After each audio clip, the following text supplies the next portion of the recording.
Hey guys, today we're talking about overcoming sales objections before they even happen. Now, if you're tired of getting I need to think about it, or it's too expensive, or I got to talk to my partner at the end of every single sales conversation, I think this video is really going to change everything about how you're closing deals.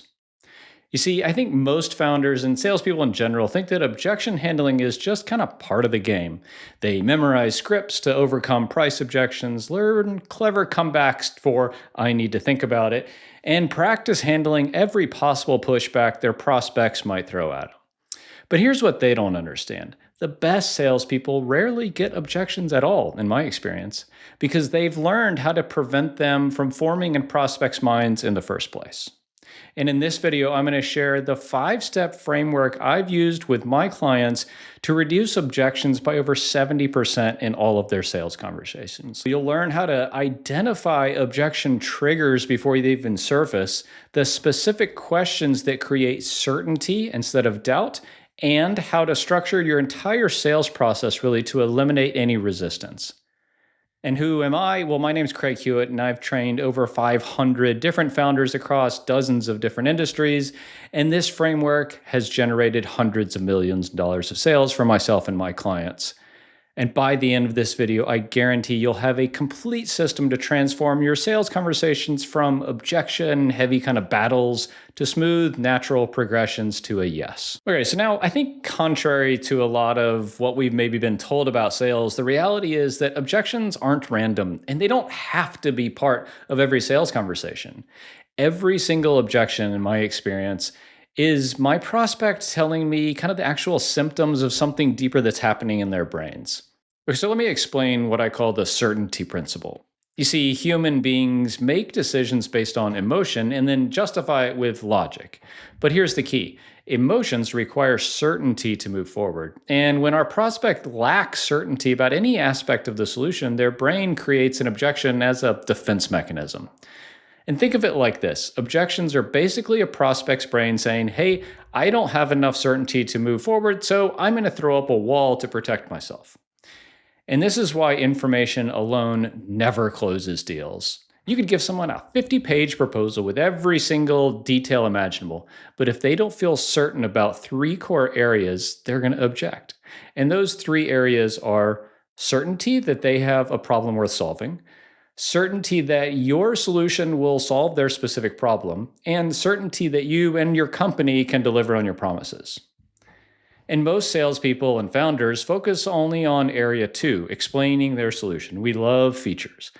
But top performers spend 70%, in my experience, of their time building certainty in areas 1 and 3.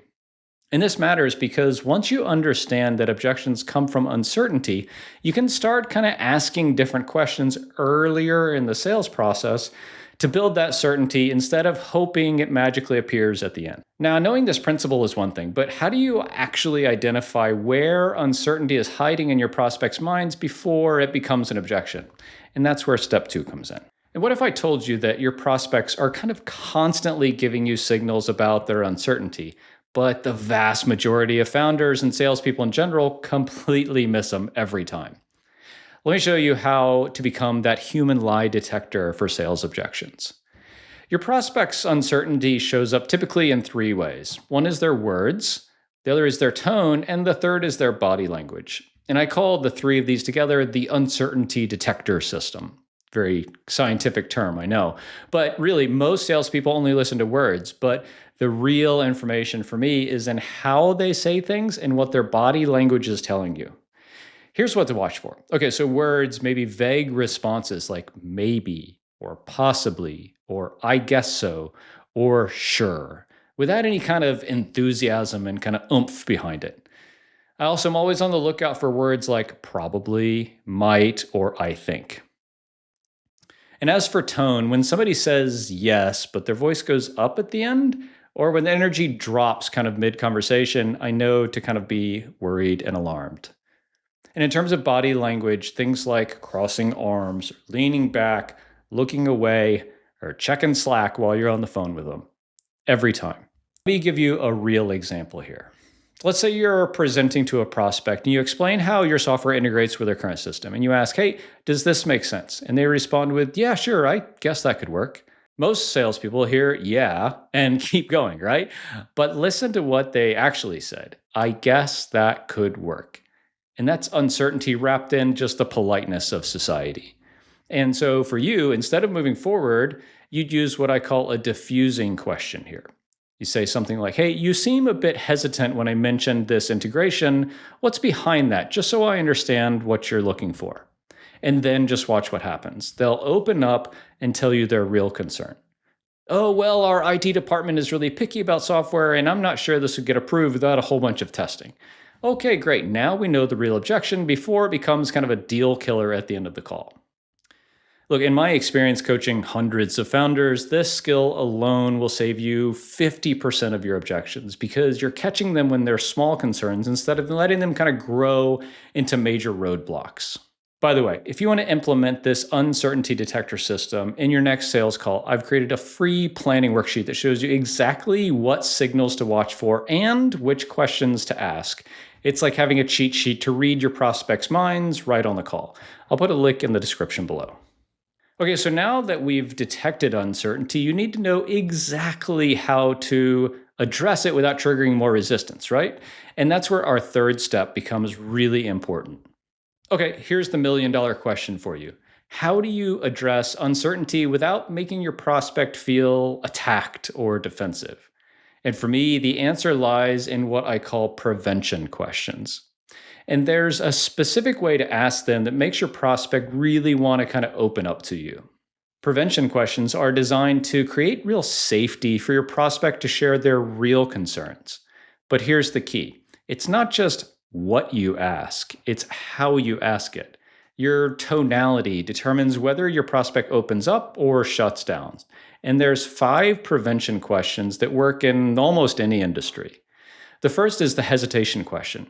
I might say something like, hey, you seem a bit hesitant when I mentioned this particular thing. What's behind that, just so I understand?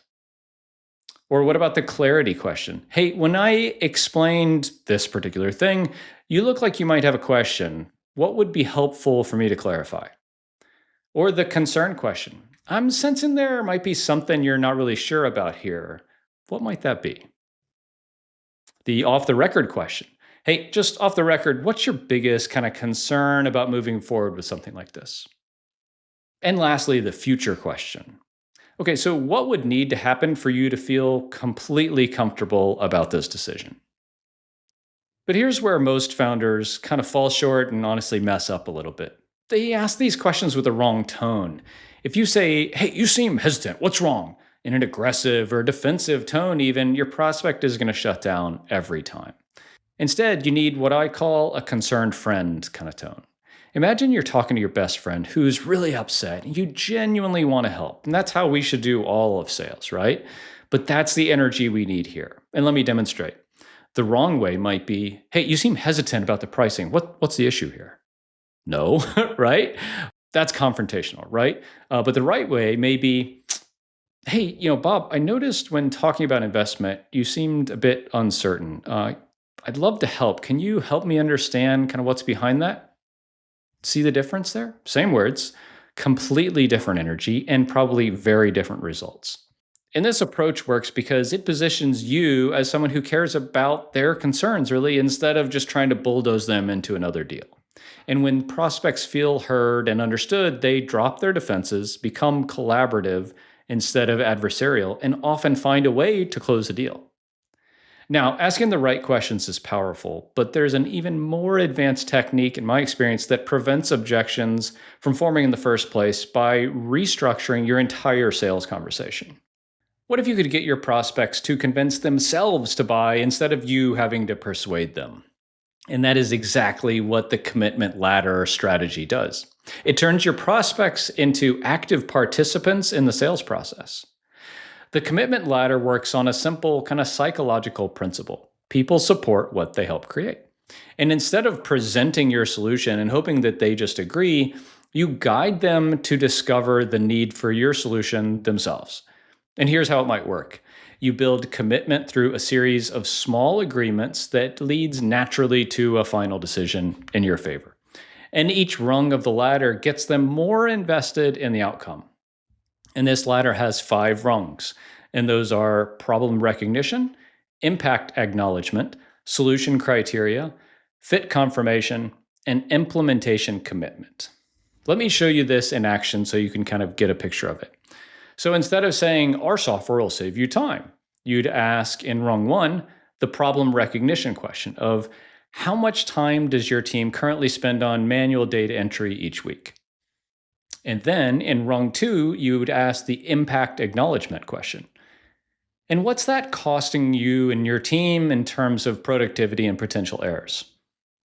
In rung 3 of the ladder, the solution criteria, you would say, if you could wave a magic wand from Harry Potter and fix this perfectly, what would that look like? And in rung 4 of the ladder, the fit confirmation, you might ask something like, hey, based on what you just described, how important would it be to find a solution that automates this process and reduces all those errors? And in the last rung, implementation commitment, you might say something like, what would need to happen for you to feel confident in moving forward with a solution like this? So do you notice how each question builds on the previous one? And then by the end, they've essentially described your solution as their ideal and kind of final outcome. Pretty cool, huh? And this is powerful because objections typically from feeling pressured or uncertain. But when prospects actively participate in defining the problem and the solution criteria, they own the decision. And you can't really object to your own logic, I don't think. You see, this commitment ladder technique is just one part of the complete framework I've laid out in a free planning worksheet. And it includes all 5 of the prevention questions and the commitment ladder script, and the exact kind of tonality guides so that you can implement this perfectly in your next sales conversation. Now, even with all these prevention strategies, sometimes objections still surface. But when they do, there's a very specific way to handle them that actually strengthens your position rather than weaken it. And here's maybe a contrarian thing about objections, is when handled correctly, they actually make your prospect more likely to buy rather than less. And let me show you how to turn objections into buying signals using what I call the objection reframing method. So for me, instead of fighting against an objection kind of head on, I like to redirect the energy more towards a solution that's a good thing for everybody. And this is the reframing method. And it has 3 steps. The first one is to acknowledge and validate. I want to show that I understand the real concern. And then I want to kind of reframe and maybe redirect that to connect the concern to an actual solution. And then I want to confirm and close, get agreement on moving forward. And this works because most objections aren't really objections, they're requests for more certainty and assurance. So let's say your prospect says, gosh, Craig, this seems expensive. Okay, in step 1, we're going to acknowledge, hey, I completely understand why you'd want to make sure this investment makes sense. Okay, and then step 2, we're going to reframe and say something like, that actually tells me that you're thinking about this seriously, which is exactly what I'd want. Based on what we discussed about your current costs from this problem, what would need to be the return for this to feel like a smart investment? And then in the step 3, we're going to confirm and hopefully close. So if I can show you how this pays for itself in 6 months and saves you Y amount of money, would that address your concern about the investment? And do you notice how I never argued with the objection or tried to minimize them at all? Instead, I used it as an opportunity to reinforce the value and get them thinking about ROI. And this approach transforms really the entire dynamic of a sales conversation. And instead of me against them, it becomes you and them against the problem. And objections become really collaborative discussions rather than adversarial battles. Okay, so let's break this down a little bit. When you use all 5 of these strategies together, right? Understanding the certainty principle, using that uncertainty detector, asking prevention questions with the right tone, building commitment through the ladder strategy, and applying objection reframing when needed, you create what I call an objection-proof sales process. Okay, let's recap. In this video, you learned that objections are really a symptom of uncertainty, not random roadblocks. You discovered how to detect uncertainty through words, tone, and body language before they even become objections. You got the 5 prevention questions that address concerns early, plus the exact tonality to use. You learned the commitment ladder strategy that gets prospects to sell themselves, and the objection reframing method that turns objections really into buying signals. And now, if you want to implement this complete framework in your next sales call, grab that free planning worksheet I mentioned. It's got everything laid out step by step so you can start using this today and in your next sales call. A link is in the description below. And if this video helped you reframe how you're thinking about overcoming objections, check out this video where I walk through my framework for how to conduct a sales call that absolutely crushes and will for sure raise your close rate by 20% in the next 30 days.